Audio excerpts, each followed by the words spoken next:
আসসালামু আলাইকুম ওয়া রাহমাতুল্লাহি ওয়া বারাকাতুহু।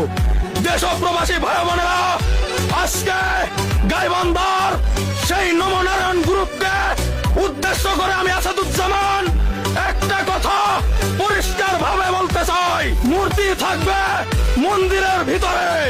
এদেশের রানিং সরকার যদি আপনাদের মন্দিরের ভিতরে আরো 10টা মূর্তি নির্মাণ করে দেয়, তাতে আমাদের কোনো আপত্তি নাই। কিন্তু এই 98% মুসলিম বাংলাদেশের রাজপথে আপনাদের মূর্তি নির্মাণ করতে দেওয়া যাবে না, যাবে না, যাবে না। আপনারা ভুলে গেলে চলবে না, এটা ভারত নয়, এটা বাংলাদেশ। এটা গৌর গোবিন্দর দেশ নয়, এটা শাহজালালের বাংলাদেশ।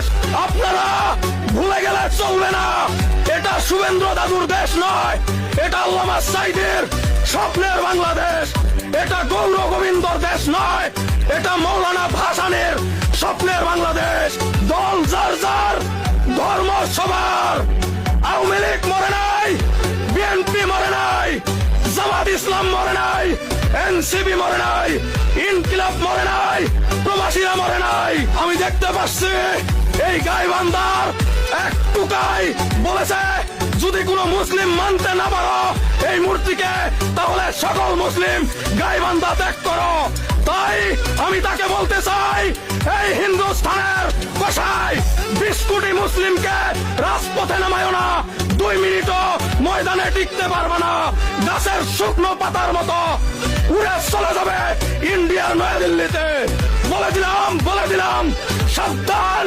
এদেশে হিন্দুস্তানের কোনো ঠাই নাই, ছিল না, থাকবে না। ভালাই ভালাই তোমরা থাকতে থাকো। আমাদের মুসলিম ধর্মে এলাও নাই, তোমাদের হিন্দু ধর্মে অ্যাটাক করো। যদি এলাও থাকতো, তাহলে এতদিন তোমাদের অস্তিত্ব থাকতো না। এই দেশের 1,47,570 বর্গ মাইলের প্রতিটা ইঞ্চিতে মাটিতে মুসলিমের রক্ত রঞ্জিত আছে। এই দেশ হিন্দুস্তানের নয়, এই দেশ ভারতের নয়।